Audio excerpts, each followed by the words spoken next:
Hello, so my name is Derek Solzer. Welcome to my presentation. This is week one of CYB 630, and it is the Fair Information Practice Principles, so FIPPS, that's what that is. So, presentation overview. We'll be going over my understanding of FIPPS, FIPPS versus privacy policies, laws, and regulations. So, other privacy policies, other laws, and other regulations. FIPS, and then also protecting PII, and then FIPS and other government agencies, federal agencies. So, my understanding of FIPS, the Fair Information Practice Principles are a set of widely accepted guidelines that govern the collection and use of personal information. FIPS are not laws themselves, but they inform the development and data privacy regulations around the world. So I did have a reference for that only because I obviously had to refer to something. So there are 9 key principles of FIPS: transparency, individual participation, purpose specification, data minimization, use limitation, data quality and integrity. I cannot read that. I'm sorry. Accountability and audits. So transparency and let's see. Organizations should be transparent about their data practices. Essentially means that um, individuals should be informed about how their data is being collected, used, and disclosed. They're a key tool to achieve transparency. Individual participation. Individuals should have to say in or have a say in how their data is used. This may include the right to access their data, to request correction. So if they submit something and they're like, hey, I need to have it back so I can correct it, they should be able to do so. Or they can opt out of certain data uses. Purpose specification. So there should be a clear and legitimate reason for collecting personal data in the first place. Data minimization. Organizations should only collect as much data as they need, but not more than that, so that way it's not so intrusive. So, for instance, just keep it simple. If a organization only needs your first name, middle initial, last name, and your address, they shouldn't be asking you for your social security number, your mother's maiden name, and etc. etc. They shouldn't need all that stuff. Use limitations. So, obviously, limiting the use of it can only be used for certain purposes, and this purpose that was collected for, obviously. So, data quality integrity. Organizations should take steps to ensure that personal information is accurate, complete, and up to date. Data security is paramount. So, actually, the first one, let's just say that somebody updates their last name because they got married. Uh, they should make sure that that information is up to date on there. So you don't have Jane Smith on there when her last name is Jane Robinson now. You know what I mean? So, anyway, so security. Data security is paramount. Is the main focus. It should be one of the main focuses of any organization that handles data.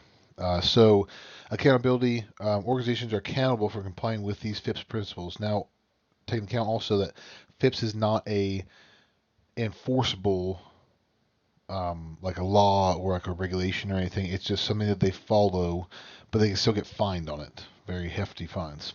So auditing, there should be mechanisms in place to verify that an organization is following these principles, and it may involve internal audits or independent assessments. So um, somebody from higher up internally will come down and look at an audit, or somebody externally that they hire that does auditing, an auditing processor does that for them. So, how does it compare to other privacy policies, laws, and regulations? So, the similarities are that obviously they all aim to protect individual privacy by setting guidelines for how personal information is collected, used, disclosed, and secured. Their core principles are kind of the same, so obviously the frameworks share the core principles with FIPS, transparency, accountability, and individual control, of course. Differences, legality. FIPS are not laws or regulations, so there's just a framework. In contrast, privacy laws and regulations are mandatory and enforceable. So, like, um, I'm blanking on now, but like, I guess it's for like healthcare, but HIPAA, that kind of thing. They are enforceable. They're laws. They have to be followed. So, specificity. Um, FIPS provides like a broad outline of the principles that needs to happen, and then the rules and regulations or privacy laws and regulations are like a breakdown that say this specific thing has to be done, or XYZ will happen, or this will happen, or whatever.